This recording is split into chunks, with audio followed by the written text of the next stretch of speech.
Menjelang perhelatan pilkada di Bali, aparatur sipil negara atau ASN diharapkan tetap menjaga netralitas dan keindependenan. Jika oknum ASN melanggar, Bawaslu sebagai bagian dari penyelenggara pemilu diharapkan mengambil tindakan tegas. Bali sebentar lagi akan melaksanakan perhelatan pilkada. Aparatur sipil negara ASN diharapkan mampu menunjukkan netralitas dan keindependenannya. Bagaimanapun ASN merupakan perangkat negara, bukan berasal dari partai politik.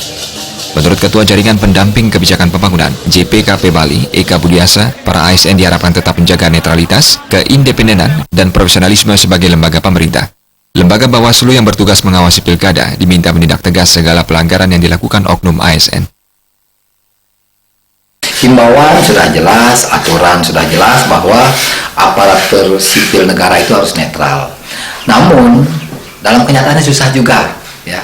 Kita akan mengharapkan segala sesuatu yang menjadi aturan atau menjadi larangan itu akan terrealisasi. Nah, di sini kami sebagai masyarakat hanya bagaimana kami bisa mengembalikan kepada yang terkait, ada pengawas pemilu dan jajaran atau instansi yang terkait untuk bagaimana kalau memang sudah